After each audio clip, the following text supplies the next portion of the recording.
I would like to greatly thank you for meeting with me today. Uh, I am recording, so we'll dismiss that. She's my as if you could not tell from this, we're not even gonna play games. Jenna is my wife, and if we're kind of quiet in this video, it's because our son is sleeping in a room next to us. So like that's just gonna kind of have to happen.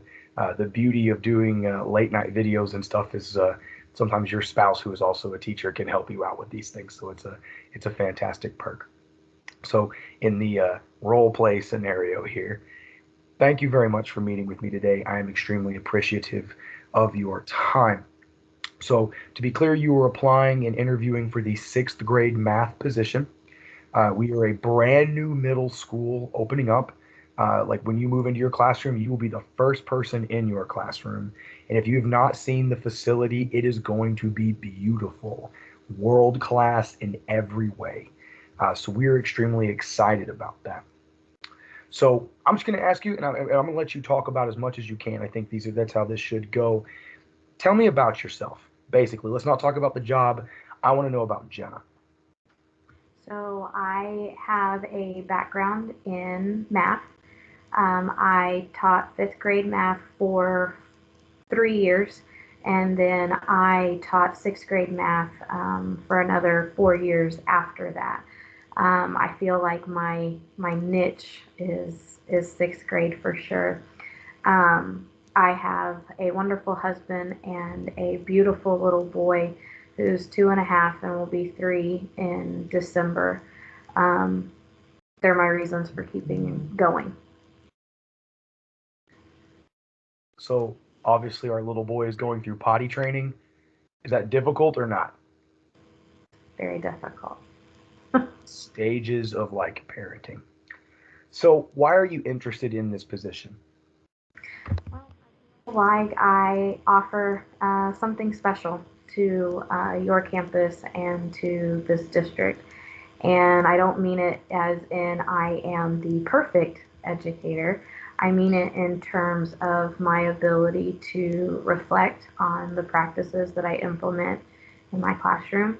I have the ability to monitor and adjust rather quickly, and the experiences that I've had within the classroom in just the short amount of time that I'm teaching has, I feel, given me a very well rounded uh, view on education and helps me roll with the punches a little bit more than, say, somebody else. I think I loved that answer. Why did you choose teaching as a career? So that's a very special place in my heart. When I was going through school, I was a very late bloomer in reading, and I didn't really grasp the concept of reading until about the fourth grade. Now, granted, this was before we had all these supportive programs such as dyslexia programs and pull out and gap intervention specialists to assist. So I had to learn to cope with that quote unquote disability. And as a child who suffered with dyslexia, um, math came even more difficult because I was flipping numbers, and so nothing ever literally computed to make sense for me. So when I started to learn to read in fourth grade, I um, I had an educator that did not support me appropriately, and as a kid, I didn't realize the damage that it was going to do to me. But she told me essentially that I would be lucky to graduate college, much less high school. And so that lit the first fire under me. Unfortunately, moving into fifth grade, I had a very similar teacher in terms of math. Um, but at that point in time, the district had finally started to um, push for different types of interventions. And so I got pulled out by a teacher. I will call her Miss F, for confidentiality purposes. And she took me under my wing. She showed me what it was like to be successful. She showed me what it was like to be competent. And she was the first teacher in 2 years that showed me the love that I needed. And so after my fifth grade year with Mrs. F, I flourished, and I embody that fourth and fifth grade soul that I had every single day that I walk into the classroom. And I put myself back in that position and in that heartache so that I can always remember where my students are coming from, especially those struggling ones, the ones that may have been tested for special education and didn't quite qualify, the ones that I am fighting for in terms of getting them intervention to help assist them. So that is my reason why. It sounds like Mrs. F was an extremely special person. Did you She was ever did you incredibly ever special. did you ever communicate with her after the sixth grade, you said? It was fifth grade. I unfortunately, I well, not even unfortunately. The unfortunate part is it took me so long to find her. Through social media, she had commented on a mutual friend of ours post, and I saw that name and it gave me butterflies. And so I sent her a message um, telling her essentially what a beautiful soul she was, and she is my reason why. So, fifth grade, oh my God, that was, I don't know how many years ago with the dinosaurs. Um, at least, at least 20 years it took me to finally find her again. I wish it wouldn't have taken that long, but unfortunately it did. It sounds like she was an amazing person, and I do find it amazing. I think we as educators a lot of times don't value the impact we can have on people, even if it's extremely subtle. It doesn't have like sometimes it's the most nuanced things that create the most lasting memories. And so I'm going to ask you to kind of segue into this because you're clearly passionate about this. What passions are you going to bring to this position? My passion and my fire is supporting the kids that are in my classroom the way that it took me so long to be supported as a kid. And that's why I said I embody who I was as a kid, and I embody the way Miss F taught me, um, and gave me confidence, and I make it into one person, and that's what I present to my kids. How do you can you give me like some sort of example about how that passion has come through in your previous experience? Give me Are like you a personal story that you've had where you know this has come through. okay? So I was teaching fifth grade during Hurricane Harvey, and during shortly after Harvey hit, our school opened up about a week later. Um, and the amount of transfers that we had um, from surrounding areas that were completely demolished and decimated by, a hurricane were now entering into my classroom. And there is one neighboring city about 35 minutes away where I had previously worked that was hit the hardest. And the clientele that comes from that area is very poverty stricken. I think it's a well known. I think we can say Rockport. I think we can say Rockport. So Rockport has very wealthy people, and very poor people. And the wealthy individuals that live in Rockport are of the older nature, the senior class, the ones that do not have any more children in the school system. The kiddos that are in the school system are the impoverished kiddos that are not living in Key Allegro or off the water. So knowing what clientele was coming, I knew that I had to embody my previous experiences even more. So what I mean by that is after our school had opened back up, I had some days 15 new students enroll. Some days I had 5, some days I had 20. Every single day for about 2 months after Harvey had hit, I was getting new students. And so it was a group of 3 of us teachers. And so 3 or 4? 4, I'm sorry. And so all students rotated. And in each class at one point in time, there was 40 to 45 fifth graders in each classroom.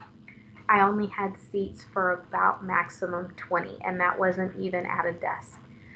Um, these kids were coming in clothes that had not been washed, were being worn weeks on end, did not have a pencil, were sleeping in tents, just incredibly hard circumstances. And so, as much as I was going through as an adult, just dealing with it, um, these kids were going through it 10 times harder. And me, as the teacher, trying to deal with that, um, I know I embodied their emotions at times, and I felt what they were feeling. And so, because of that, I tried every single day to come in and be their bright spot. Um, and a lot of them had already gaps in general due to lack of attendance issues or attendance in general. Um, and so their gaps were already big naturally. Adding that on top of some students possibly being 2 months um, post school year even starting, because that happened at the beginning of the school year. Some students didn't start enrolling until end of October. I even had some in November. And so I had to accommodate and I had to monitor and adjust for those students. And every single day was a new day for that. And so, with that being said, I had to embody Miss F, and I had to embody the fifth grade, um, fifth and fourth grade student that I was even harder. So, like you, I was a teacher during that time, and I'm still like I still kind of reflect on that often, because like you, we'd rotate classes, and in my classes we had anywhere between I think my lowest number was 43, and my highest number was 47, and the Commissioner McGrath. There's a picture of him. I have it printed out in my office, but it's during the Harvey era, and McGrath is in my classroom along with the superintendent and my principal and everybody else just like standing along the wall as if there's any room for anybody else, just observing me can try to conduct class with almost 50 kids in there. And it's like, you know what? Kagan structures get really, really loud, was my observation during that time. But the amount of compassion I felt like we had to have as a profession, I always felt as a district, I always felt like it was best that it was us, that it shouldn't have been anybody else, that we were the brightest spot in the coastal bend. I believe that fully. I still believe that fully. And so when that task came open and said, hey, we need y'all to step up and do something, I said it should be us. And I believe that. I remember as an athletic department on the coaching side of things, we probably had, because we had to host all the athletes too, so we probably had the better part of 6, maybe 7 big blue tubs of just old athletic shirts, just shirts and shorts and like underwear for kids. We washed every single one of those and gave those out to the Rockport kids. And it was just, it says GP on it, man, but it's free dry fit clothing. Take it. And I It's was just, amazed. it's the mentality of extend your table, not there's not enough seating. Absolutely. Absolutely. The table, we stretch ourselves really thin sometimes, and it's hard. But I think it made us. I think I speak for both of us. I think it made us both better educators, better people because of it. So I think that's a truth. So I want you there. There's a lot of you kind of hit a lot of points with that particular story because I think it shows a tremendous amount of resiliency. I think it shows perseverance. I think it shows commitment to excellence and non-excuse making. I have to be very honest with you on my campus. That is something that we do not tolerate. I want answers. I want solutions. I do not want someone. If you're going to bring me a problem, tell me you've thought about it a little bit, right? Like if this is a not necessarily an immediate problem, if it's a discipline problem, then we need to handle that. But if it's a like, hey, this is a problem with scheduling. Okay, well maybe I'm not seeing it from your perspective. Uh, Tell me, have you ever had a disagreement with your administration in the past? Unfortunately, yes. And I did have to take it to higher ups, not in terms of filing a grievance, but just but like you said, finding answers to things that were going on, and the administrator that I um, I won't say locked horns with, but I disagreed with. Um, it ended up being very frequent. And the reason is because I felt like she was providing um, solutions to scenarios that had no applicability to the classroom. And Can you give me an example of that? um, it's been many, many years since this. So at one point in time, it was my very first year teaching in that district, and I had a little boy manage to get to the other side of the classroom and inappropriately touch one of my female students behind, and so we had had trouble with that young man um, previously. And every time, I sent that kid to the front office, um, there's that joke that administrators send behavioral kids back with a Skittle and a teddy bear and say, good job. It was very much that mentality. And she had no desire to come into my classroom or any of my other teachers in that grade level's classroom to see what was truly going on. So there was no consequences that were being held for that male student. Now, the female student's mom worked on that campus as well.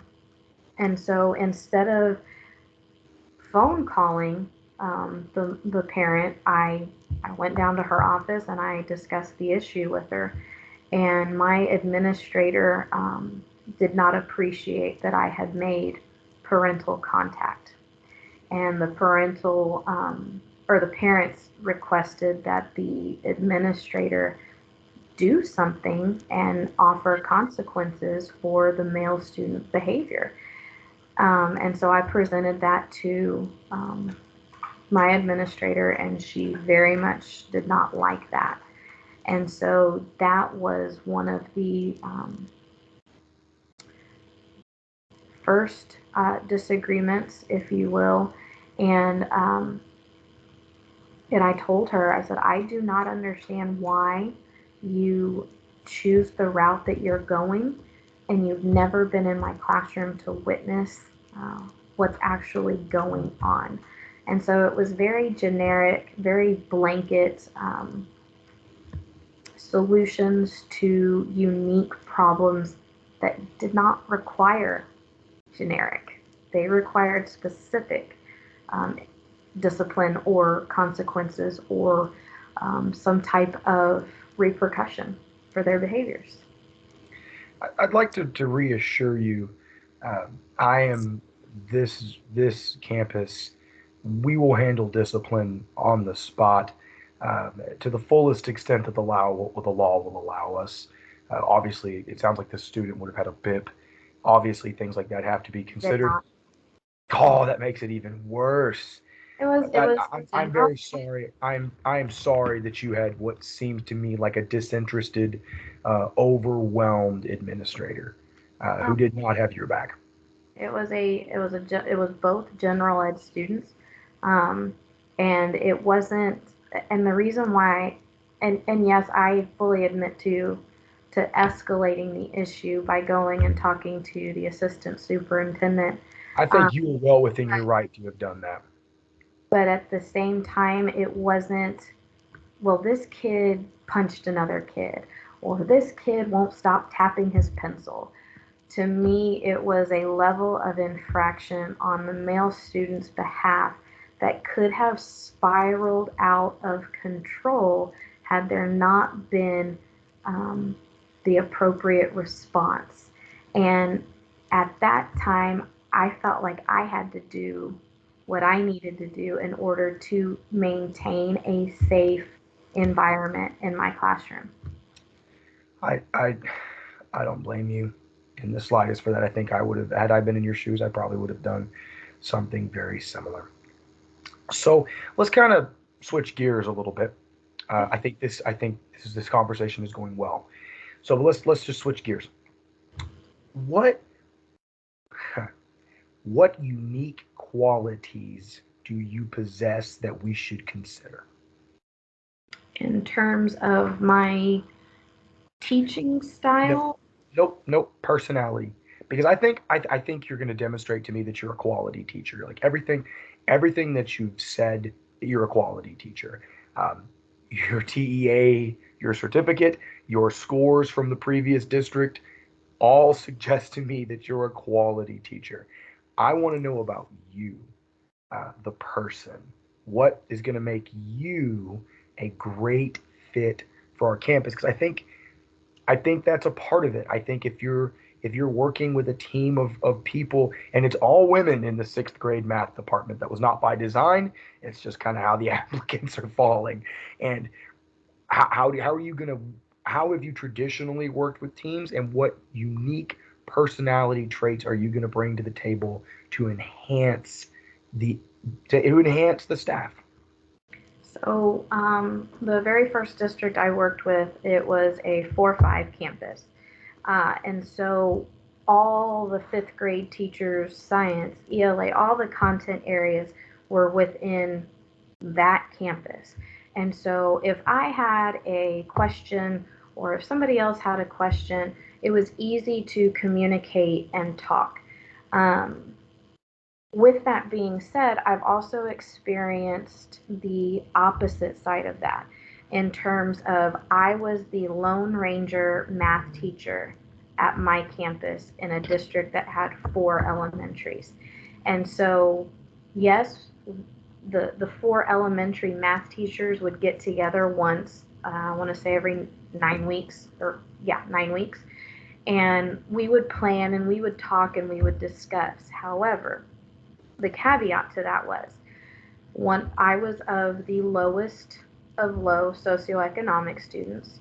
We had extremely high socioeconomics at another campus. And so that's 2 out of the 4. And the 2 middle were, middle class, could vary one way or the other on the socioeconomic ladder from year to year. Um, so with having both of those experiences, there's pros and cons to both of them. But I found for myself personally, I work best when I have a team of people that I can bounce ideas off of, or if one of my class periods was a complete train wreck prior, I'm able to run out into the hallway in the middle of passing period and ask, my colleague next to me, well, this happened. How can I go, or do you have any suggestions on how I can go about fixing this? And so it's to answer your question, what I feel I bring to the table is I am a very collaborative person. And so having a team there to support me and my efforts and just generally talking amongst each other, not in PLCs and not in planning, but just in general on how things are going, um, I feel is a strong suit for me. I think that is a fantastic answer. I really do. I'm happy you answered it that direction. So this one's going to be a little simple. I may be teeing you up a little high here. What would because you're clearly trying to leave a team, what would your team say about you now? And what would your present principals say about you? So, unfortunately, my principal that I've had for the last 4 years, um, he moved on to another campus. Is that influencing your decision to leave? No. Okay. What what is influence? Do I answer that question? Please. Okay. My influence to leave is to this is totally not even answering your question. Um, the influences behind me leaving the classroom is so that I can provide coaching support for teachers. So Oh, that's so you're wanting to move ultimately into the administrative side. Okay. So I would love to have you on board if we could coach you up to that. I would love to get to that role, as weird as that would be. now I get your question. Yes. So the so for the sixth grade position that you're applying for, given that you're leaving another district, how would you? What would your? What would Mr. Alvarado say about you? During my T-tests, um, my administrator was very proud of the work that I did within the classroom, and he always mentioned and would use me as an example as to what needed to be done in the classroom. And I don't say that in terms of I'm a perfect educator. I say that in terms of he knew my ability to reflect, to refine, and to monitor and adjust on a whim should I need it, and that was something that he highly respected. I I actually know him, and I can see him saying that and feeling that way about you very well. So again, we're kind of switching gears a little bit. This is kind of the tail end of the personal strengths and skills questions. It's okay. We got a little off track. So, what are your interests outside of teaching? I think you don't have to be really, really specific, or you can be as specific as you'd like. Um, I always like to know what people like to do. I think it gives me a great insight into who I'm hiring. It kind of parallels the question of what strengths or what's unique qualities are you going to bring.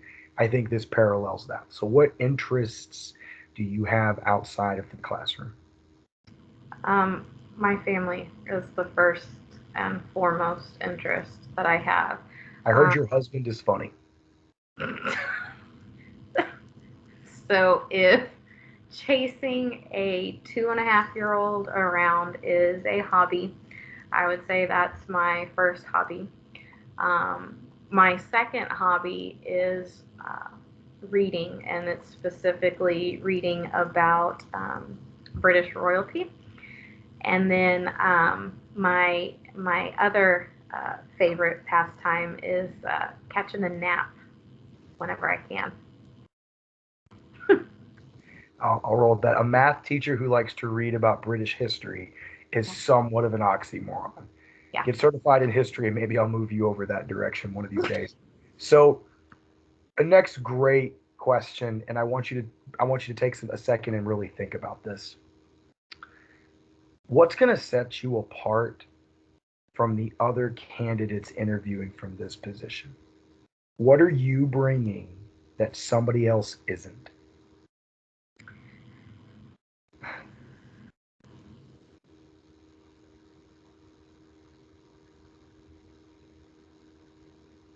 Please don't think I'm conceited when I say this.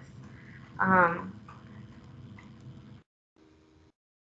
but I view myself, even though I only have 7 years of teaching underneath my belt, um, I feel like I have experienced a wide gamut of um, things within the classroom. And what I mean by that is, I'm not saying that people who started teaching in the 90s didn't experience different things. But what I am saying is that in the classroom now, it is incredibly different than what the classroom was even 10 years ago, and later. And so, with that being said, technology is continuously evolving, and you have to be able to keep up with that evolution of technology in order to stay on top of things. Um, I am not closed minded in terms of teaching strategies or constructive criticism of any kind. I take pride in what I do every single day. And sometimes I even value my worth um, within how good of a job I've done that day. And so having technology and self reflection and teaching in a natural disaster and then going and teaching in a pandemic, I feel like those are experiences that not very many people have. Not that I want people to have them, but I'm able to pivot and move and adjust very quickly. And I feel like that's one of my, or some of my strengths that I could bring to your team.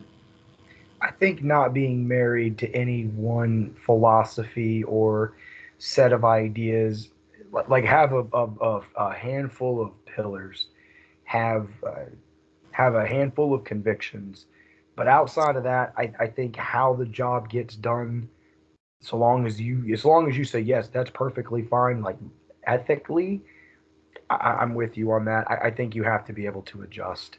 I think that's a wonderful answer. I really do. So we're going to get to a few more. So everything we've done to this point has essentially been personality questions. Are you going to be a good fit? What's your history? The next couple of questions I'm going to ask you are much more classroom involved. So I want you to think of fairly specific answers. Uh, you don't have to give me names or anything like that or dates, but I'd like you to think about the scenarios that I'm going to ask you about and then how you've handled them in the past. So describe the worst discipline problem you experienced so far, and then tell me how you handled it.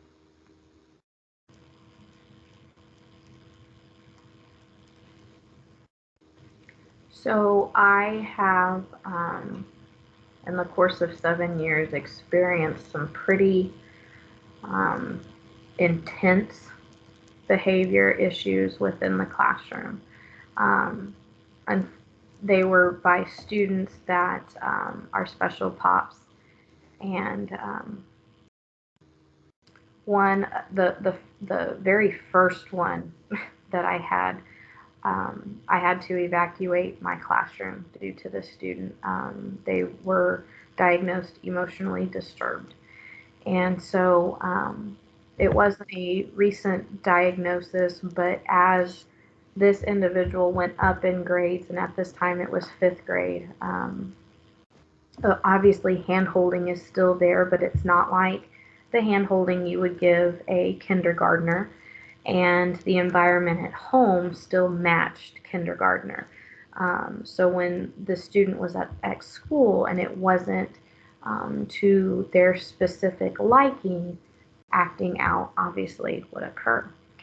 And one day he was incredibly triggered, and I don't remember what the cause of it was. I believe it was just asking him to sit down in his chair. Well, he started chasing me around the room with scissors and tried to stab me with the scissors. And so I evacuated my students to the hallway while this student completely tore up my classroom. No students nor myself were injured, even the student who was upset at that time. Um, but that was one of maybe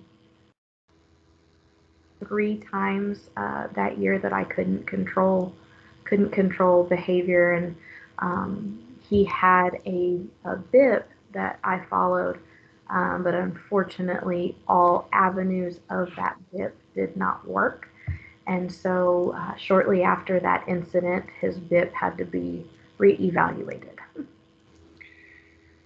So I taught in high school for a long time. I had a similar issue. I've never been chased with scissors. That would be absurd. I don't know how I would handle that, having a 17-year-old run after me with sharp objects. But I had a similar issue. I had a behavior with a young lady who was so bad, so bad. Her grandparents had sued the district like 8 times over the course of her junior high and high school career for various teachers supposedly not following her bib. None of the lawsuits were successful, but it was so bad that I had a Word document that I had on my computer that me and the inclusion teacher would literally write every 15 minutes what she was doing. And it was the most unbelievable thing we had to do. I think she ended up getting in four four fights that year, all of which got dismissed as like self-defense or like she was being bullied or peer pressured. That word got thrown around a lot with her.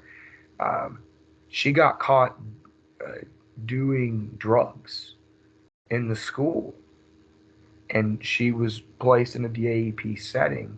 Lawyers got involved, and the parents said that the grandparents sued and said, "Hey, she was being pressured, peer pressured into this, and the school moved her back. She served 3 days ISS for doing drugs on campus." But it amazes me. Hopefully, your student was still pleasant but had miserable outbursts. Is that right, It or was he just it was it was outbursts for sure. And after his BIP was reevaluated, I had to do a running ledger on him, writing every 15 minutes, and that worked. I want to say for a good 8 weeks, and then I had to evacuate the class again because of that student. He was throwing chairs, and so well, it was what it was. So again, BIP had to be re-evaluated, and so I get it. I really do. We don't have very much of that. We have a PACES unit in the middle school, so and no one's in full time PACES, but it's that sounds like an elementary deal where they're like where the pull out presence wasn't quite there, cool down sessions weren't allowed. I mean that I could never foresee you having that kind of problem here. So tell me about a situation in which your authority as a teacher was questioned, either by a parent or an administrator.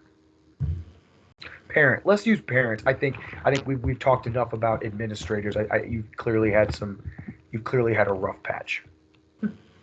Um, when you say issues with authority, are you talking in terms of the way um, I taught something, or the way a situation went down? So okay, let me rephrase the question.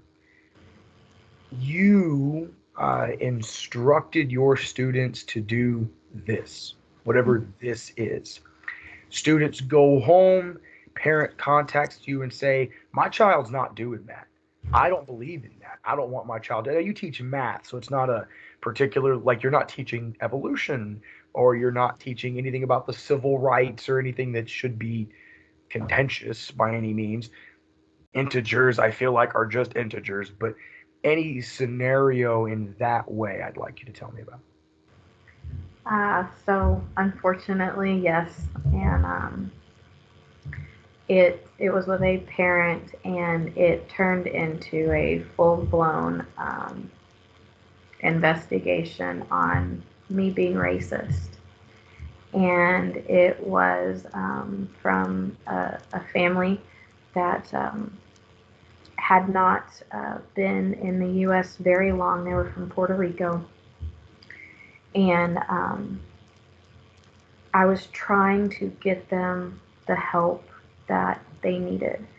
And within that help, you have to show documentation when you are trying to get a student's services.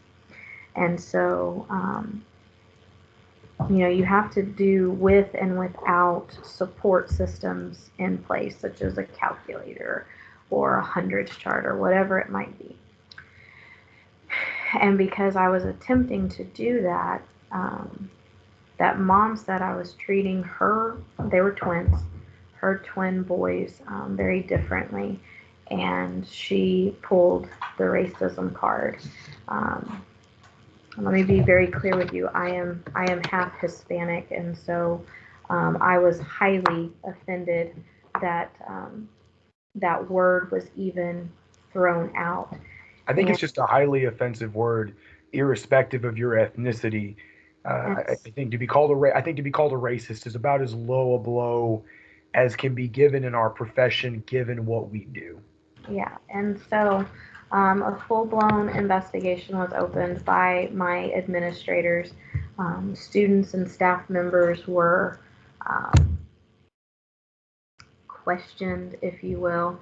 And at one point in time, it even got to the mom was not happy with the results of those findings from my administrator, that she even took it to the assistant superintendent.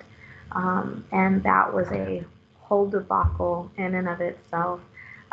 But long story short, I obviously was cleared of those. I don't want to say allegation because that sounds really, really bad. The situation was clarified. Yes, exactly. I think we can live with that. You don't have to say anything worse. I've never had situations like that, but I've worked very closely with people who have. And sometimes people's misunderstandings of things, like I'm trying to explain to you why something's happening the way that it is. There's zero malicious intent to this, yet somehow we end up in this place. I understand. I understand. So I think this is going to be a two-part question. What would you do if you came to me with a project and I rejected that project? Okay, so like if I was doing a proposal, Yeah, exactly. um, You strike me as ambitious. That's why this question's coming up. so I would ask why, not in terms of confrontation, but I would ask terms as um, or ask why in terms of what can I adjust within my proposal to make it work for the school. Um, how can essentially just how can I better it, and what chips would need to fall in order for me to get this proposal off the ground. And I've been told no before. We're all professionals. My what I've always well, a question I like to ask my candidates is this: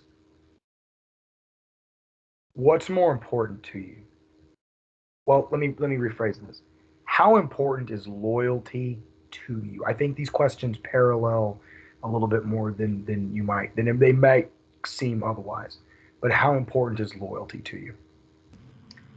Loyalty is very, very important to me. However, um, excuse the phrase, I'm not stupid. Um, fool me once, shame on me. Fool me twice, shame on you. Or however that saying goes. But I'm going to give you about three chances. And if you burn that bridge, and it's not just in the workplace. This is just how I am in life in general. I'm going to give you several chances, but once I hit my limit, loyalty's kind of I out the. guess I may have led this down the wrong direction. Let me make sure that I'm being very clear. If if you submitted a project to me and I said no, and I said the funding wasn't there, or I like this, I just can't. I don't want to increase the student population per teacher. I don't want to move things. I don't want to reorganize classes, right? Like the feasibility of this year would almost be impossible, but let's shelve it and look at it moving into the future. Would you stay loyal? Would you say you Yeah, want it to go right, we're going left? Are you going to row as hard as you can left? absolutely. If it's a funding issue, I mean, if money grew on trees, we would all be super wealthy. Um, you can't change funding issues. Um, if it was in terms of just you dismissed it because you don't have the time, or don't want to put in the effort, I would also offer, let me do the legwork of it just to show you how awesome this could possibly be. Not because I want my name stamped to it, but because I want the students to succeed. I've loved every answer you've given me. I think you're going to check off a couple of boxes that I am particularly interested in. First is this loyalty. I end with that question, but it's kind of a I won't ask you that if you haven't gotten to this point in the interview. The second thing is creativity. I think with some of the answers that you gave me, you said, "Listen, I'm willing to kind of break the mold here. I've been asked to do that multiple times, and you've clearly succeeded or risen to those occasions." I think that's fantastic. And then the third is being able to get on board with a team. And your collaborative answer, I think, illustrates that amazingly. So I'm going to end this interview by allowing you to ask me some questions. Is there something that you want to know about the campus or the team, or if there's something about the job that particularly interests you that you think I could answer for you now? So, what is the not the dynamic, but what what makes up this team that I would be joining? And what I mean by that is it a group of young teachers? Is it a mixture of veteran and young and middle I of the understand. field? I understand. You actually have a really dynamic group of people here. So the woman that you were replacing, she retired. She was a loved, wonderful teacher. She's gonna leave a large set of shoes, so you're gonna get to step into that pretty quickly. Um, but you're gonna have it is a good dynamic. One of the teachers, she does a lot of the advanced classes. She is older. I don't want to say that she's at the end of her career, but she's certainly in the mature part of her career. Let's put it that way. Uh, this woman would not think highly of me if I said her advanced age. Anyway, but there's also two other ladies who are middle aged. I think each of them have 12 and 15 years respectively. Um, there's one of your teachers. She's going to split time. She does half of her classes are in sixth grade. I think she has two classes that are in seventh, and she does like different type of pull-out class. She does sort of intensive teachings. She's a GIS teacher, so she's a gap interventionist specialist. She's a strong teacher, but uh, she's kind of opinionated, so you're going to have to kind of handle that. Uh, she's a fireball. She knows she's a fireball when we call her that. She's She is the comet. She's going to be that way. Then you're going to have a counterpart teacher who's going to be in the regular classes just like you are.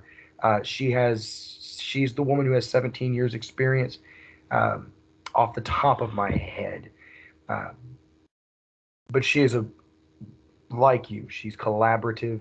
She seeks advice when she needs it. But she's come to me with several project ideas herself. She has a vision for where her students are going to go. And overall, I think she's a wonderful woman. I think and they're all great educators. You will have a full-time inclusion teacher with you. She's another experienced teacher.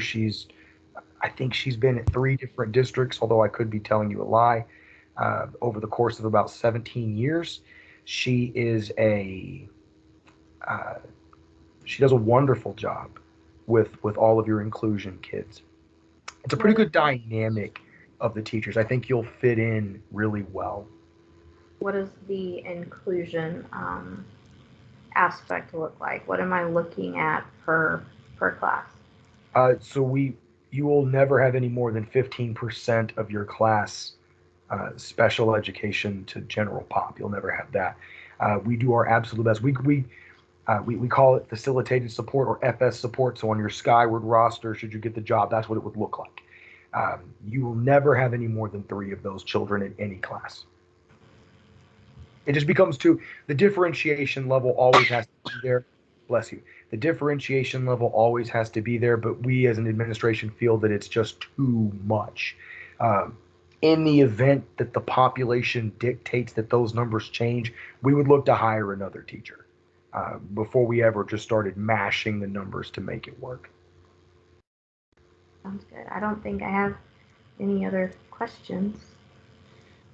Well, I thank you very much for meeting with me, Miss Vernon. We will I will try. We'll take you. Um, I'll make my recommendation to the superintendent tomorrow afternoon, so you will hear from me tomorrow evening, one way or the other. Sounds good. Thank you. Thank you, ma'am. Bye bye.